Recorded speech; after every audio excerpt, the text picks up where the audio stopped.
Hey, good morning, good afternoon, good evening, everyone, and welcome today to the session where we are going to talk about current trends in testing and how AI is impacting testing.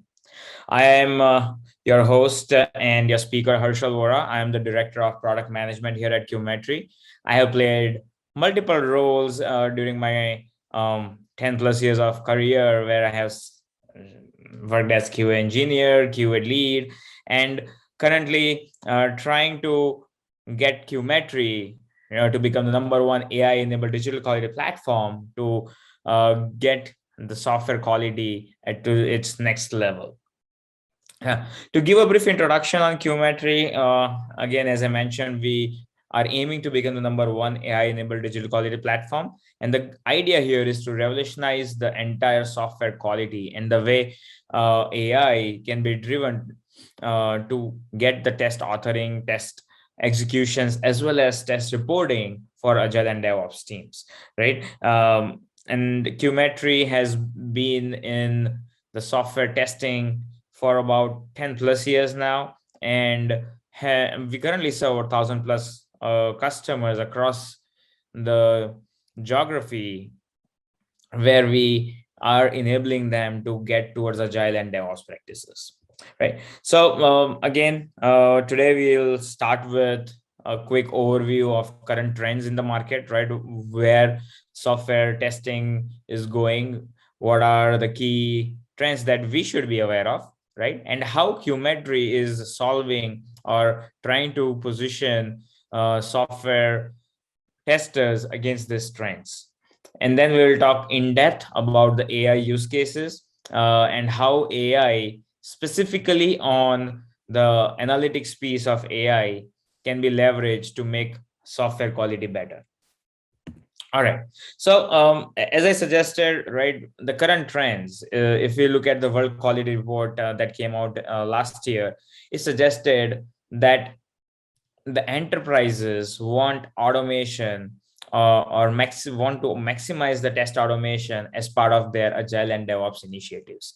And with the whole COVID pandemic, the digital transformation has taken a seat uh, in majority of enterprises, and that's where the automation and AI or machine learning has become a key initiative for all these organizations, right? So if you look at where these boards or CIOs of these large enterprises are spending their money on, majority of them are spending on IT or technology, right? All these organizations have been leveraging legacy tools and technologies which have been serving them for a long time. But with this whole COVID pandemic, the acceleration of this digital transformation is a quintessential, and that's where the technology is going to play a big role as part of it, right? If you look at the whole mobile revolution that happened around 2010 2008 time frame with advent of iPhone, but now it's all about how we can bring my technology in front of my customers, right? And that's where the entire agile and DevOps development needs to be incorporated with test automation, how we can have continuous integration and continuous delivery, and have a feedback loop for my automated quality dashboards. And that's where AI or machine learning is going to play an important role. Now, this was the World Quality Report and Gartner survey that was done in 2020. But if you look at the World Quality Report in 2021, right, this suggested that 90% of the organizations have seen the growth in AI, in the adoption of AI in their organizations, right? And the AI algorithms are at multiple levels, right? There can be classification algorithms, there are clustering algorithms, and there are multitude of algorithms within each sector of that, right? And that's where organizations or QA teams are identifying that which algorithms or which are the areas that will serve best in terms of AI, right? So if you look at 88% still feel that AI is going to be a strong growth part of their test activities. Whether they want to use test environment, test data, AI is going to be an important factor in it. And as I mentioned, right, the quality dashboards, when you talk about how you can generate this quality analytics with AI without a human going in and doing all the data science and data engineering, that's where the AI comes into play, right?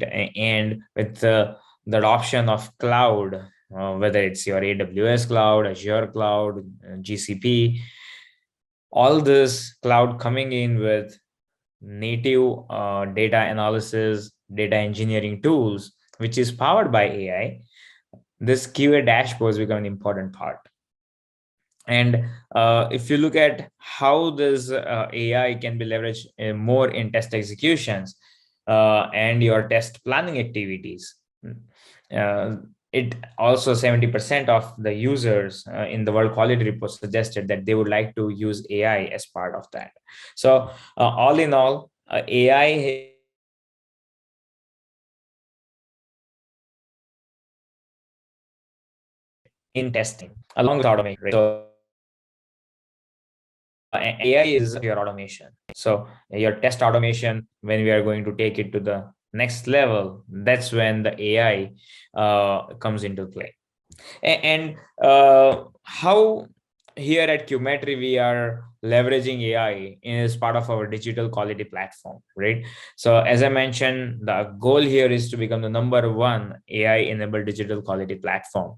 And when I say the digital quality platform, it's inclusive of various layers, right? Whether you have test authoring, you have test execution, test planning activities, reporting activities, and also uh, apart from that, creating a shareable, visible, traceable reporting across the board is an important aspect that we want to tackle.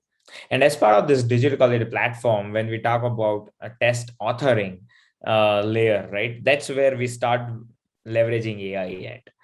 When you want to start writing your test cases, is that an easy way to create test cases for a set of applications that I already have?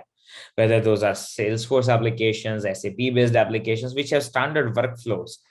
Do I have a set of test cases that can be auto generated using AI? And that's where QMetry's automated test creator module, as part of the digital quality platform, will enable the users to leverage AI as to generate their test cases. You don't need to even write test cases manually or in an automated fashion. It will auto generate the test cases based on the application that you're testing, where we will support the exploratory testing as well as auto generation of test cases, using the model based testing technologies as well as the AI algorithms for leveraging the user behavior, right? So based on the user behavior, we'll also auto generate the test cases to give testing teams a confidence to deliver the software in a better fashion. The next phase that comes into play after the test creation and test execution is going to be your test analytics piece.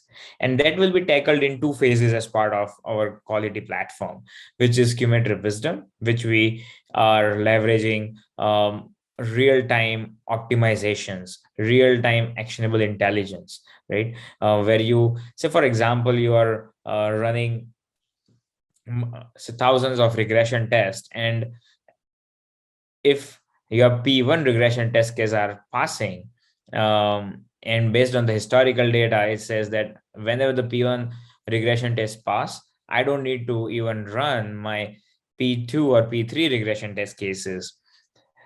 The quality system or the wisdom will automatically indicate my continuous delivery pipeline that I can skip the P2 and P3 test cases, as my P1 test cases give me enough test coverage based on the risk that I am ready to take. And that's where the whole risk-based testing will come into play as well, as part of that real-time optimization, helping organizations to reduce cost of testing as well as reduce cost on infrastructure for testing. Then comes the predictive and prescriptive analytics, which we are going to talk much more in details as we go further in this talk, right? So predictive and prescriptive analytics will go over what are those use cases for those predictive and prescriptive analytics as part of the today's session. And last but not the least is going to be compliance as part of it, right? So the QMetry quality platform is going to provide a way to have that compliance initiatives with this whole advent of digital transformation, specifically for healthcare pharmaceutical organizations, with the way the COVID situation was tackled, right? Within 1.5 years, we had vaccine out of the box available and FDA compliant, right? This compliance industry is highly regulated, and it's if not of the digital tools, this process would have taken longer. And that's where the compliance, e-signature and audit compliance workflows will enable this industry to adopt digital transformation in a faster manner. And underneath this, right, this will enable everyone is the 50% faster go live speed, 30% ROI in terms of test executions, test authoring, right? You are not going to spend a lot of time in writing test cases wherever you have already available test cases. So you can just go ahead and plan your test activities and start writing testing. How are we going to integrate with multitude of tools? Because that's an important piece as well, right? In an enterprise, there are tools for automation, open source, project management, like Jira, Jenkins, Selenium, Appium, or even say proprietary tools like Conformic or say Worksaw, Sauce Labs. So this is going to be an important piece, right? As part of the entire digital quality platform, the integration is going to take a forefront along with the AI based and automation based initiatives. All right, so let's talk more about how AI in testing and what are some of the use cases that we can tackle with this AI or machine learning that we are talking about, right? So when we talk about AI in testing, what are some of the use cases that I mentioned? The predictive and prescriptive analytics. And this depends on the detection, prediction of them, and based on the risk analysis, how that prediction can become better and how the detection can become better. That's the entire idea with leveraging AI. And as I mentioned, the AI can be leveraged at the test authoring layer, test execution layer, as well as test analytics. And when we are talking about AI, we are talking about detection, prediction, and risk analysis across all these three areas, whether you're writing your test cases, you're executing your test cases, or you're reporting against your test executions. So let's start with the detection of test cases or the detection phase in AI. So when we talk about AI and automation, right, the flake detection is a very important part of AI. And AI has, we have seen AI can enable this flake detection and identify the flaky test cases ahead of time.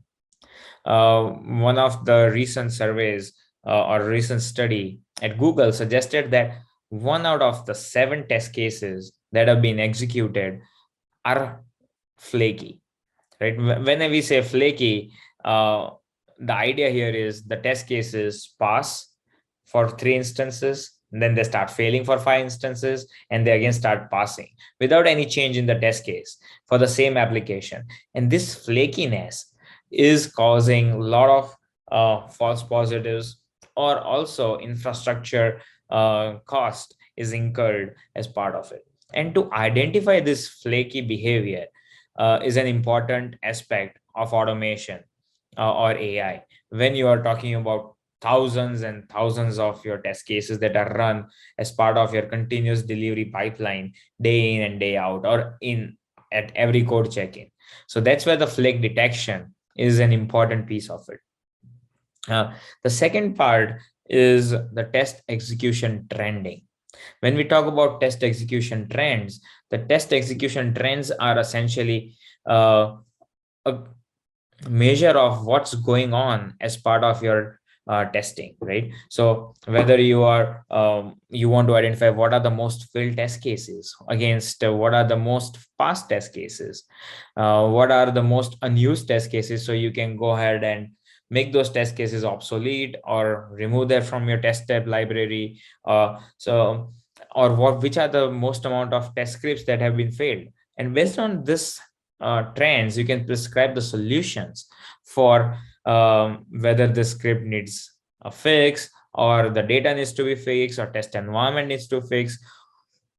And this execution trend analysis will lead us to a better flag detection as well, and identifying, bucketing those as part of what areas are they a part of. The third in part of the detection or this optimization cycle is the test execution time analysis. When you talk to organizations, there are, say, 5,000 regression test cases, and it takes me about 2 days to complete the regression cycle. But when you automate this regression cycle, it might take from 2 days to, say, few hours, depending on how many browsers you're testing on, how many mobile devices you're testing against, all those things. And if there is an easy way to identify how to optimize this entire test execution, in terms of giving better detection, which are the test steps that take most amount of time, which are the browsers, which are the mobile devices that take most amount of execution time, then it will be an added advantage as part of your continuous delivery pipeline. And based on this trend of execution, identifying the slow performing test cases, right? And identify why they are slow performing, how those test cases, slow performing test cases can be optimized. That's very important. And that's where the AI can be leveraged as part of this entire test execution time analysis as well, along with your test execution trending. And last but not the least, as part of the detection, is the comparative analysis. When we look at the comparative analysis, specifically in the COTS-based applications like SAP or Salesforce or any Oracle suite of applications, where there are any quarterly releases coming, and you have multitude of regression test cases that you're running against it, right? And that's where this entire comparative analysis for the test cases comes into play, right? Where you want to identify from a previous release of, say, Salesforce to the new release of the Salesforce, what are the changes, and what, based on those changes, what are the test cases that I need to run, or what are the test cases I need to change as part of this entire new release or new sprint. That's an important part of the comparative analysis. And with AI algorithms, this comparison will give testers a go ahead or a quick start against the new test cycle, right? So to summarize, in detection phase, the flake detection, test execution trending, based on that detecting what are the failed versus past test cases, test execution time analysis, and detecting which are the slow performing tests and how we can optimize them, and do a comparative analysis of testing, right? What are the test scripts that need to change based on the new release of the new cycle, or based on, say, even new user stories that have been worked upon by engineering team? What are the test cases that need to be run again and again, right? So that's where the entire detection phase comes into play. The next area in AI is the prediction phase, and that's where the predictive analytics play an important role. So when you talk about say, defect prediction, that's an important part, right? Now you would say predicting a defect is an important piece, but is that an accurate measure? Then no, right? Because defect prediction, it will just give you an indication that based on the historic data and based on the previous test executions, what are the likelihood of getting defects in a particular module or in particular release or cycle. um, it's not going to give you an accurate measure of that these are the defects, but it will definitely give us a red signal ahead of time so that we can prepare better for our testing, right? So for example, um, if you have over releases in your module where there is always whenever the user stories have been linked to UI, the API layer has always sought to be failing, right? Because the UI changes and the APIs to measure against those UIs, which correspond to those UI changes, have not been updated. And that basically the AI engine is going to help us identify that based on this historical data, looks like you have not planned for this test execution to be run. And we predict that the defects particularly needs to be identified at the API layer rather than at the UI layer. And that's what the defect prediction will help us plan for the AI API based testing along with the UI based testing. So you can minimize your defects and when you're doing your test planning phase, right? So the prediction will help in the better test planning over a period of time. The other piece, which is a missing piece in our current testing processes, is the feedback mechanism, or how the user is going to test or use the application. And that's where user acceptance testing or UAT or exploratory testing comes into play. But it still does not capture the actual user behavior. And that's where AI can be leveraged to capture the user behavior and prescribe the optimum test cases or scripts for execution. Example, if analytics suggests us that amongst the user base, Google Chrome is used by say 50% and Firefox or say Safari is being used by 30%, then tester can optimize the execution on a particular browser versus a non-used browser, right? And that's where capturing that user behavior, getting that user behavior as an input as part of my AI cycle is very important. The third piece in part of the prediction, and which also extends to the prescribed part of the AI, is the data trending, right? Based on the trending data, we can prescribe a test plan. And when we talk about data trending, is the test execution trends, right? Um, you want to leverage that based on what has been passing versus what has been failing. What is the optimum test plan for my current test cycle? And since we are talking about shift left with the whole continuous delivery and continuous testing process, this becomes an important part. You want that data earlier in the life cycle rather than later in the life cycle. And that's where this whole prescribed test planning for your test execution is very important. So that's the prediction piece. Now let's talk about the risk analysis piece as part of AI, because that's where AI is going to generate a lot of value as part of the current trends. And as we saw earlier, right, automation is a trending part. And on top of that automation, leveraging AI is going to make testing or software quality an optimal use of AI. So that's where the risk analysis comes into play. The root cause analysis, right? How to easily identify what were the failures and why those failures occurred.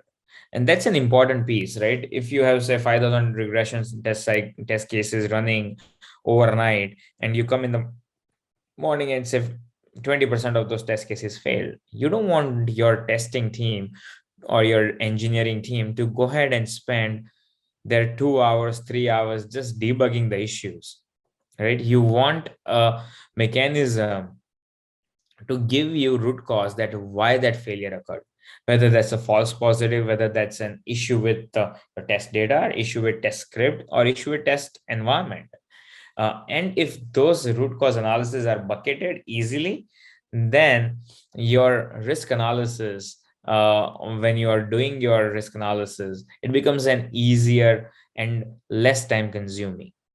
You already know that what are my test cases that are failing due to test data issues versus what are test cases that are failing because of actual application issues. So you easily isolate those and your engineering can start working on those earlier in the life cycle. Also, we want to leverage the risk-based testing approach, and that's where AI is going to play an important role.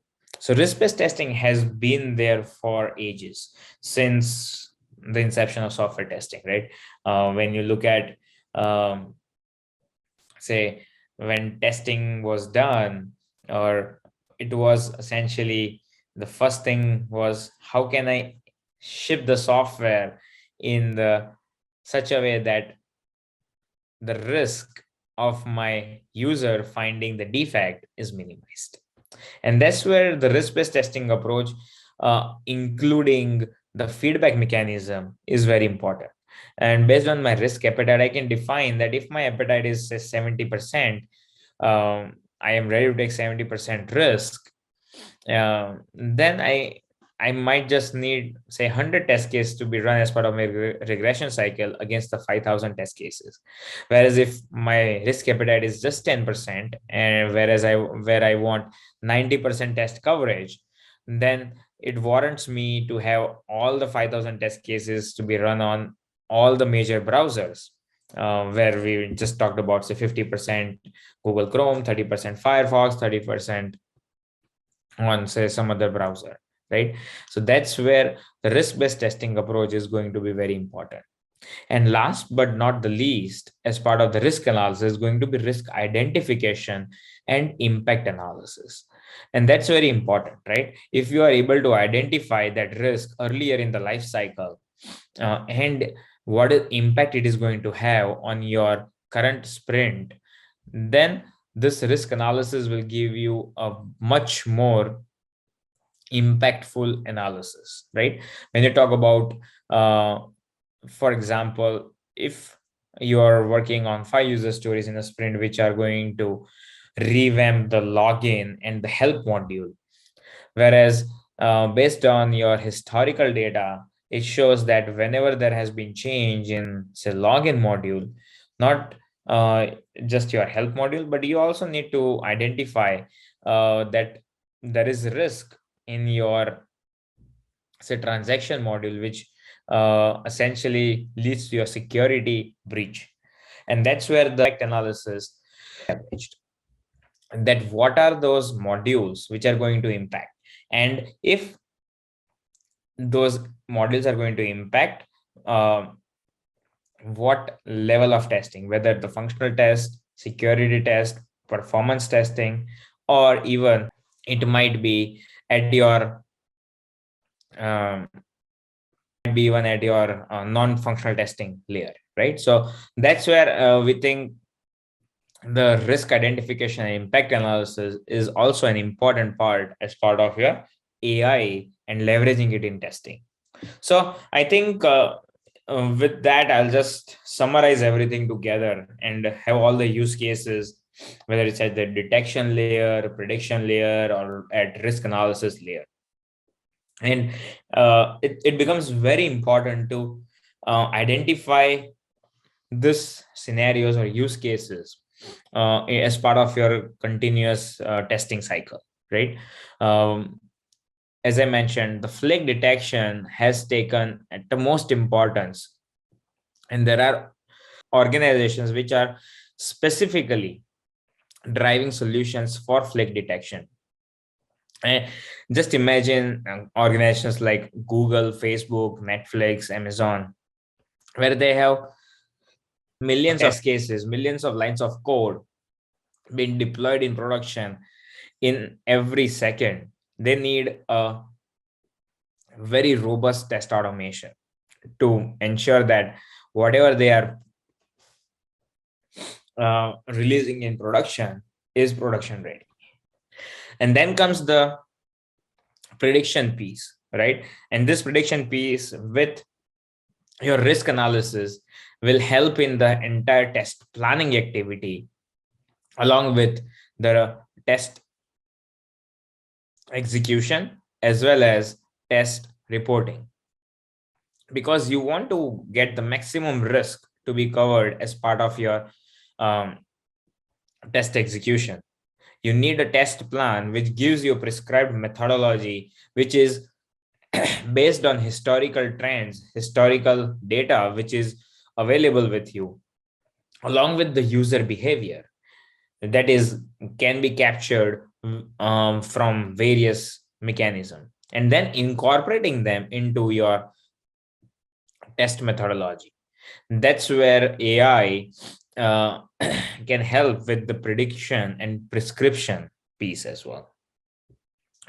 And as this is a greenfield area, there are more and more use cases coming in every day as more and more testers play and experiment with this whole data engineering piece or the AI piece.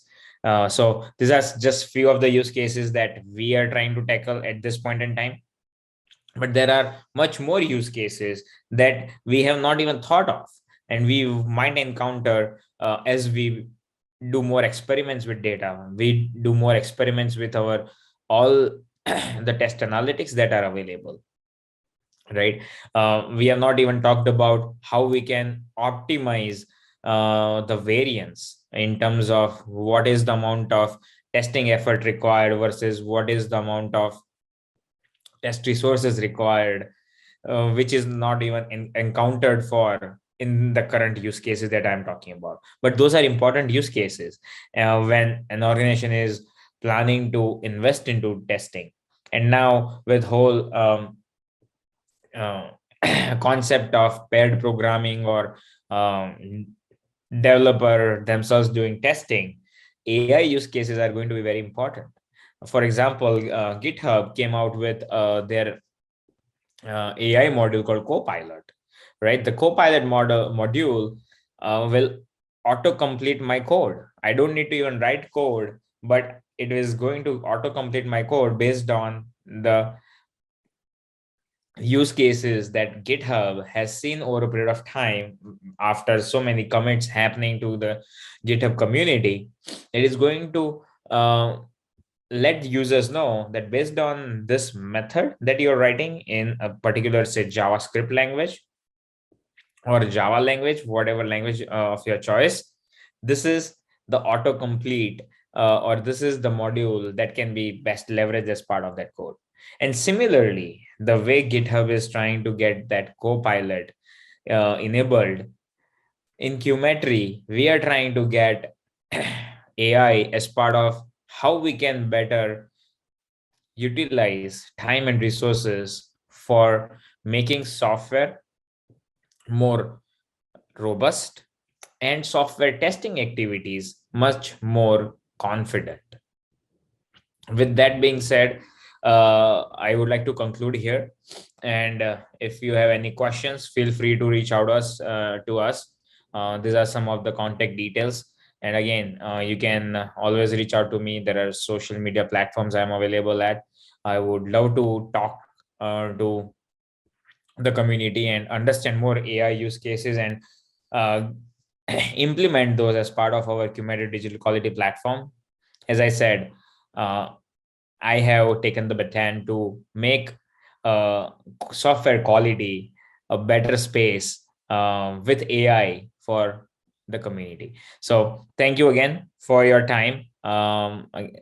Feel free to drop any questions and I'll be happy to answer them. Thanks a lot and have a great time.